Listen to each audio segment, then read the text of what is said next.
नमस्कार दोस्तों, साइकोलॉजी की आज की इस पाठशाला में आज हम एक मानसिक बीमारी पर चर्चा कर रहे हैं और उस मानसिक बीमारी का नाम है डिलीरियम। डिलीरियम के यदि हिंदी मीनिंग को देखें तो उसको सन्निपात भी कहते हैं। सन्निपात, उसका दूसरा नाम उन्माद भी हो सकता है। कहीं कहीं पर उसको विक्षिप्तता भी कहते हैं और कहीं पर उसके लिए कहा गया है कि ये दिमाग से संबंधित परेशानी है।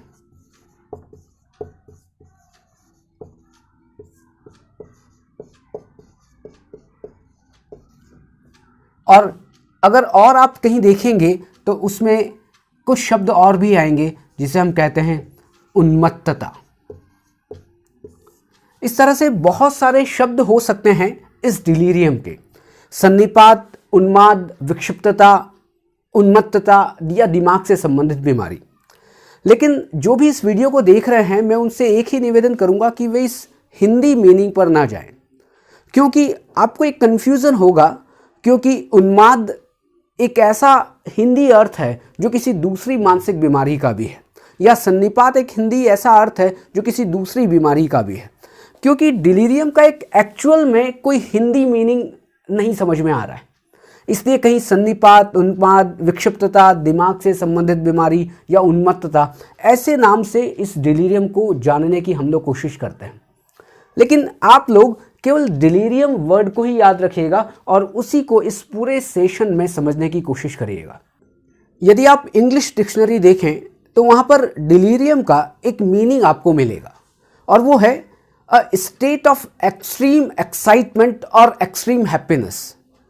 यहाँ पर एक्सट्रीम एक्साइटमेंट और एक्सट्रीम हैप्पीनेस का मतलब ये है कि आप इतने ज़्यादा खुश हों कि आप कन्फ्यूज़न में आ जाएं। आपको इतना ज़्यादा एक्साइटमेंट हो कि आप कन्फ्यूज़न में आ जाए कि अब करना क्या है। कभी कभी आपने देखा होगा कि आप इतने ज़्यादा खुश होते हैं, इतने ज़्यादा उत्तेजना में होते हैं कि आप कुछ भी करने लग जाते हैं, आपको ये पता नहीं होता कि आप क्या कर रहे हैं।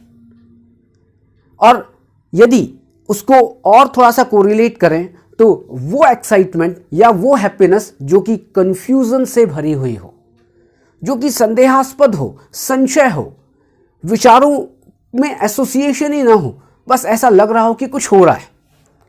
इसलिए डिलीरियम को समझने का एक और तरीका यह है कि एक्यूट स्टेट ऑफ कंफ्यूजन, कि आप ऐसी कंफ्यूज स्टेट में हैं जहां पर आप कुछ भी सोच नहीं पा रहे हैं, जहां पर आप कोई भी डिसीजन ले नहीं पा रहे हैं। आपने एक शराबी को देखा है, आप इसको शराबी से कोरिलेट करें। उसने बहुत ज़्यादा शराब पी ली है और जब व्यक्ति बहुत ज़्यादा अल्कोहल का सेवन कर लेता है या बहुत ज़्यादा शराब पी लेता है, तब क्या होगा? दो चीज़ें होती हैं। या फिर वो नशे में धुत होकर कहीं पे गिर जाएगा और उसको पता ही नहीं है कि कहाँ पे वो गिरा है, वो गिर जाएगा और बेहोश जैसा हो जाएगा। और दूसरी परिस्थिति एक और होती है कि वो नशे में धुत तो है, सुरूर चढ़ा हुआ है, लेकिन वो कहीं गिरा नहीं है। वो कुछ भी कर रहा है, वो किसी से भी बात कर रहा है, वो कहीं भी जा रहा है, वो कहीं भी बैठ रहा है। कहीं वो नाली के पास बैठ जाएगा, कभी वो ऊपर छत पे चढ़ के बैठ जाएगा। वो डिसीजन नहीं ले पा रहा है और कभी वो हंसने लग जाएगा, कभी वो चिल्लाने लग जाएगा। आपने देखा होगा किसी शराबी को, बिल्कुल वही स्थिति जो शराबी की है, जो कन्फ्यूज़न में है। उसको ये नहीं पता है कि टाइम क्या हुआ है, उसको ये नहीं पता है कि वो किस जगह बैठा हुआ है, उसको ये नहीं पता है कि वो किस व्यक्ति विशेष से बात कर रहा है। कि एक डिसओरिएंटेशन है टाइम के लिए, एक डिसओरिएंटेशन है प्लेस के लिए और पर्सन के लिए। इसलिए शराबी कहीं भी किसी भी जगह बैठ जाता है, कुछ भी करने लग जाता है।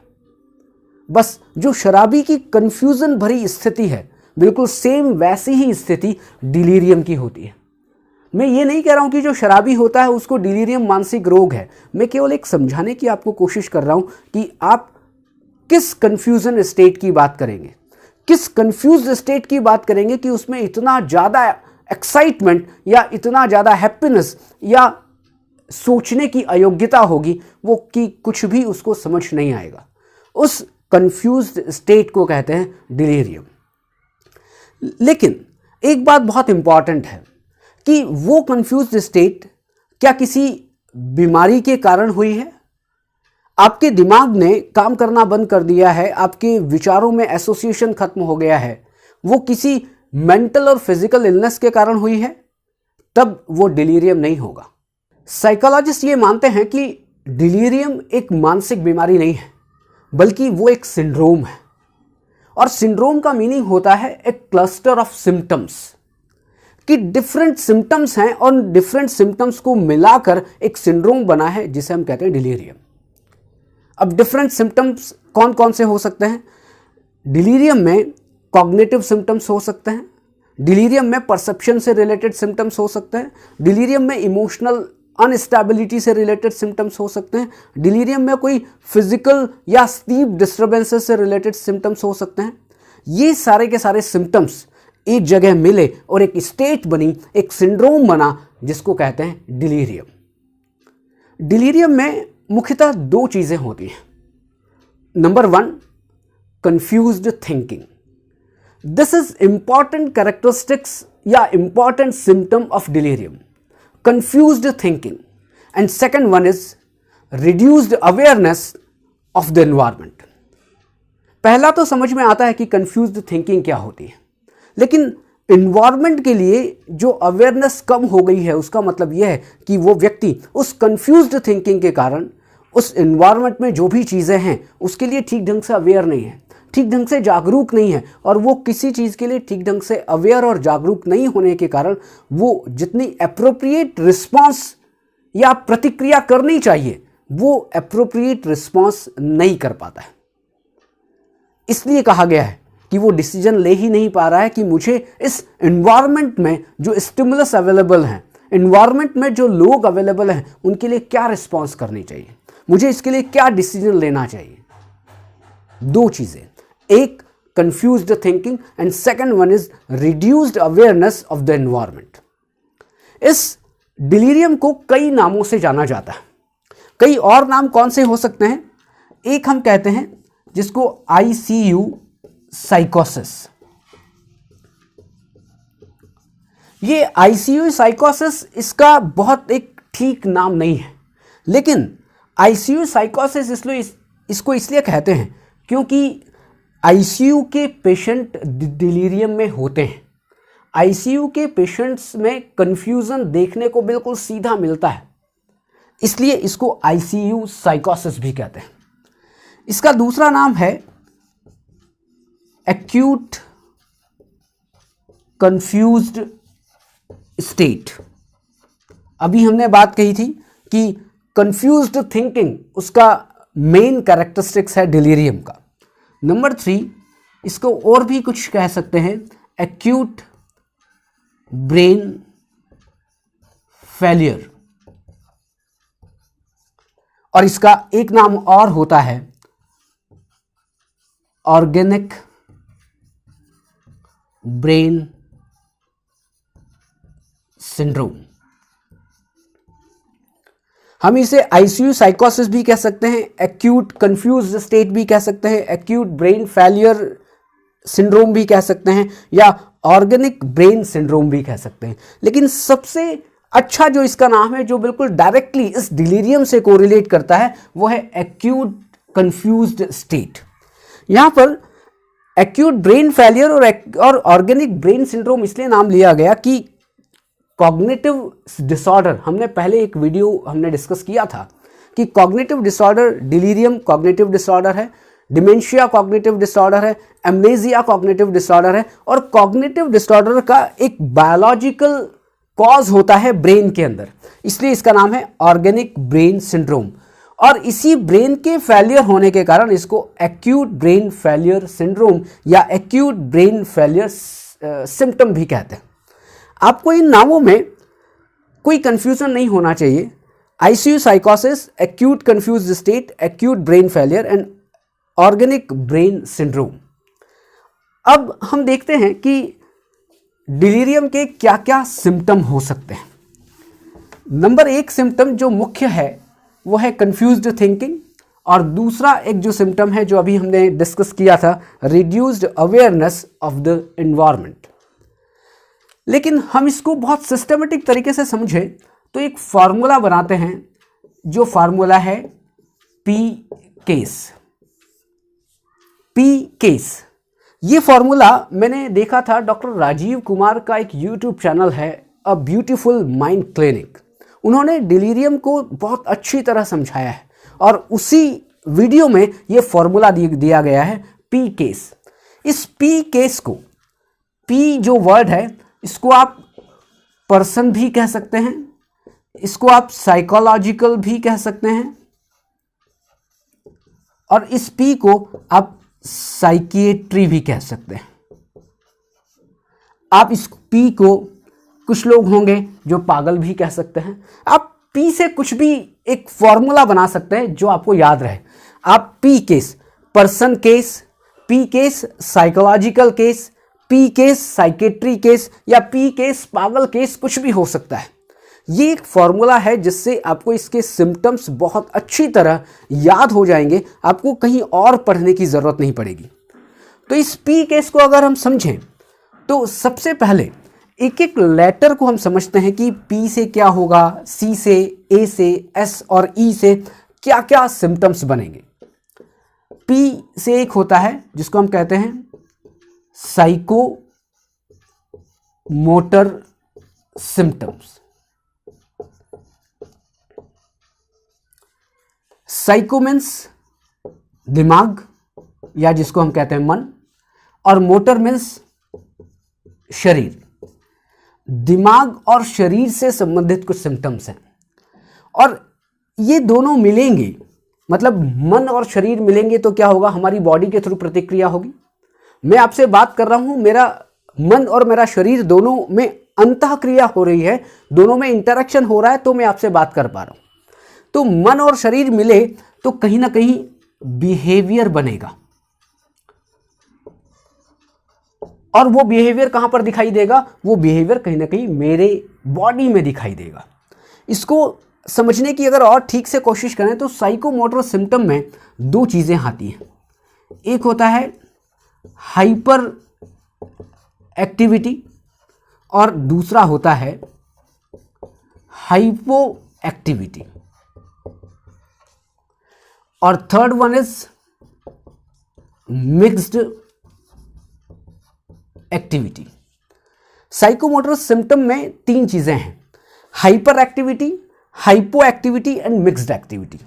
हाइपर एक्टिविटी का मतलब यह है कि व्यक्ति बहुत ज़्यादा एक्टिव होगा, बहुत ज़्यादा एक्साइटमेंट उसके बॉडी में होगा, वो बहुत हाथ पैर चलाएगा, वो बहुत ज़्यादा परेशान होगा, वो जल्दी जल्दी चलेगा, जल्दी जल्दी बातें करेगा।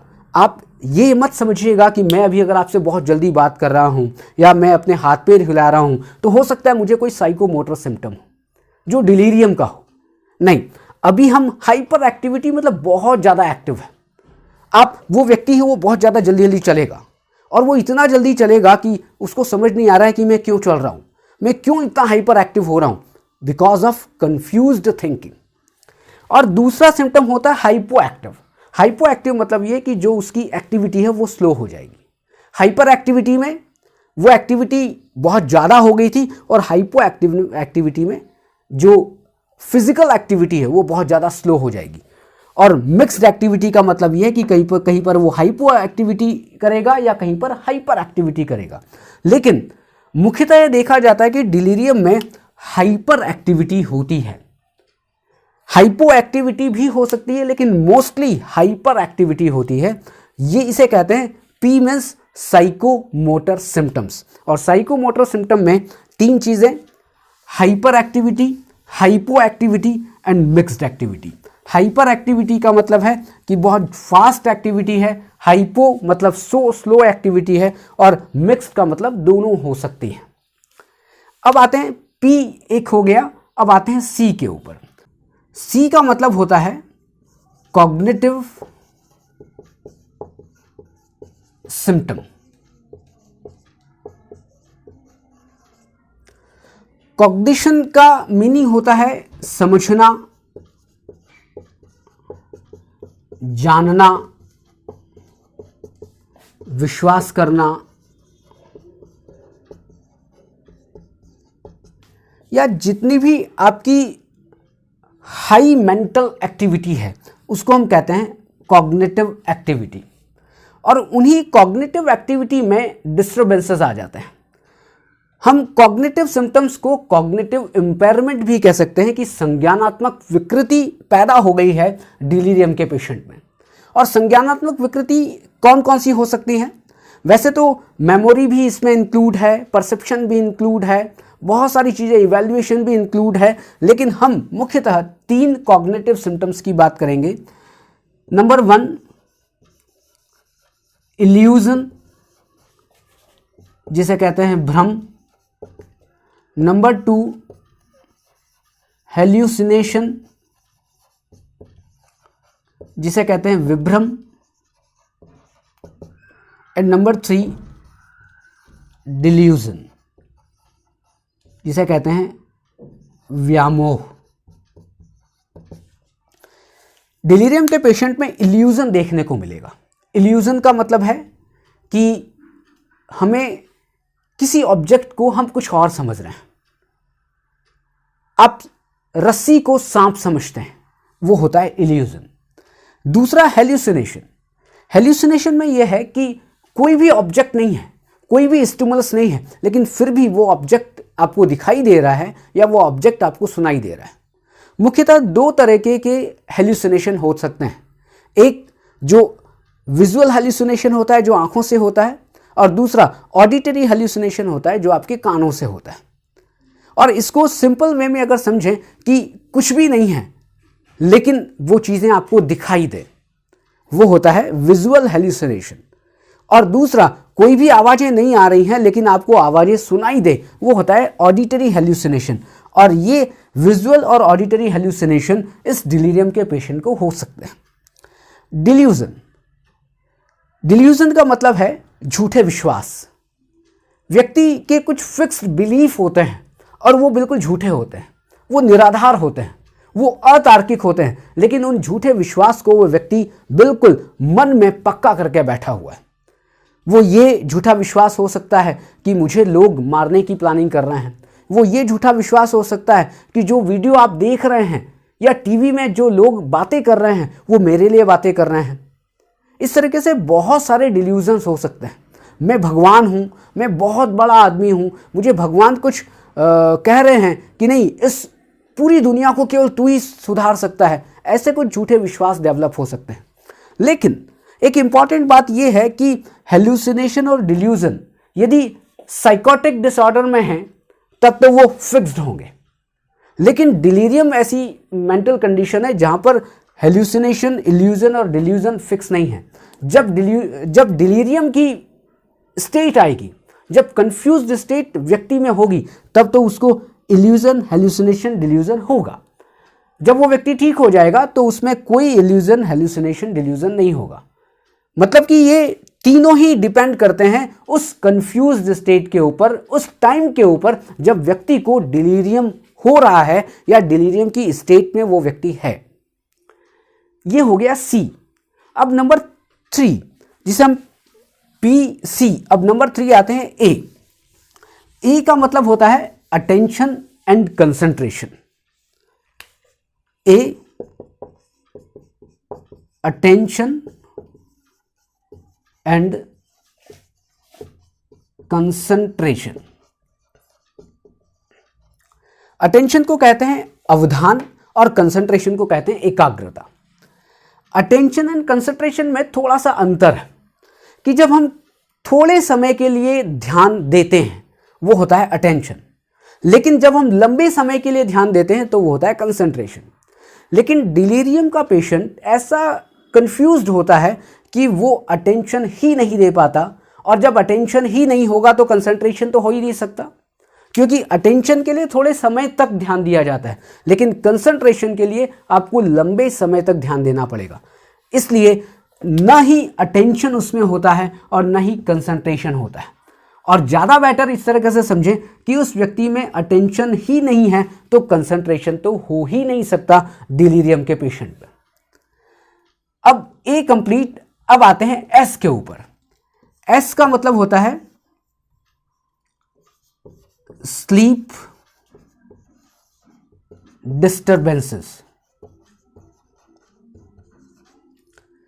कि नींद उसकी डिस्टर्ब हो गई है, नींद असामान्य हो गई है, या व्यक्ति बिल्कुल भी नहीं सोएगा, रात भर नहीं सोएगा, दिन भर नहीं सोएगा, और फिर आपको ये पता है कि जब 2 या 3 दिन या 4 दिन व्यक्ति नहीं सोएगा तो उसको इल्यूजन होगा, उसको डिल्यूजन होंगे, उसको हेल्यूसिनेशन होंगे, सारे के सारे सिम्टम्स एक दूसरे से कोरिलेट कर रहे हैं। और ये व्यक्ति ऐसा होगा कि रात को बिल्कुल नहीं सोएगा, हो सकता है दिन में सो जाए, और रात को नहीं सोएगा, या इसको ये भी कह सकते हैं कि बार बार उठेगा, बहुत साउंड स्लीप नहीं लेगा। ये भी हो सकता है कि उसको इंसोम्निया की भी शिकायत आगे जाके हो जाए। तो स्लीप डिस्टर्बेंसेस बहुत ज़्यादा देखे जाते हैं डिलीरियम के पेशेंट में। लेकिन एस से एक सिम्टम और होता है जिसे हम कहते हैं सन डाउनिंग। सन डाउनिंग का मतलब है कि जैसे जैसे सूर्य अस्त होता है, और सूर्य अस्त होने के साथ ही उस डिलीरियम के पेशेंट में कन्फ्यूज़न बढ़ता जाता है। उस डिलीरियम के पेशेंट में इल्यूजन, भ्रम, विभ्रम या व्यामोह कुछ भी हो वो बढ़ते जाते हैं। इसलिए ये कहा जाता है कि अगर आईसीयू के पेशेंट को आप देखें, आईसीयू में कभी भी पूरी तरह लाइट ऑफ नहीं की जाती, क्योंकि वहाँ पर पेशेंट की स्थिति ऐसी होती है कि जो ज़्यादा कन्फ्यूज़न में आ सकते हैं या ज़्यादा कन्फ्यूज़न में हो सकते हैं। इसलिए सूर्य जैसे जैसे अस्त होता है, अंधेरा जैसे जैसे होता है, इन डिलीरियम के पेशेंट को कन्फ्यूज़न बढ़ने की संभावना बहुत ज़्यादा होती है। और एस से स्लीप डिस्टर्बेंसेस, एंड एस से ही होता है sundowning. And last one is E. E का मतलब होता है इमोशनल अनस्टेबिलिटी। ई का मीनिंग होता है इमोशनल अनस्टेबिलिटी। वो अपने इमोशंस की अभिव्यक्ति ठीक ढंग से नहीं कर पाएगा, और उसके इमोशंस में फ्लक्चुएशन होते हैं। कभी अप इमोशंस हो जाएंगे, कभी डाउन हो जाएंगे, कभी वो अच्छे इमोशन की अभिव्यक्ति करेगा, कभी वो खराब इमोशन, नेगेटिव इमोशंस की अभिव्यक्ति करेगा, लेकिन उस अभिव्यक्ति में भी वो कंफ्यूज्ड होगा। और कंफ्यूज्ड इसलिए कि उसे कहा जाएगा आप क्यों हंस रहे हो तो उसको पता नहीं है, आप क्यों रो रहे हो तो उसको पता नहीं है, और बिल्कुल बहुत ज़्यादा एक्साइटमेंट एंड बहुत ज़्यादा फ्लक्चुएशन कि अप डाउन, फिर अप एंड डाउन, इस तरीके से फ्लक्चुएशन होता रहता है उसके इमोशंस में। और ये आप बिल्कुल समझ सकते हैं कि जिसमें इमोशंस के फ्लक्चुएशंस ज़्यादा होंगे उसमें इमोशनल अनस्टेबिलिटी होगी। इस पूरे सिम्टम्स को एक समराइज किया जाए तो P case, P means perceptual, P means psychomotor symptoms, C means cognitive symptoms. Psychomotor symptoms में हाइपर एक्टिविटी, हाइपो एक्टिविटी।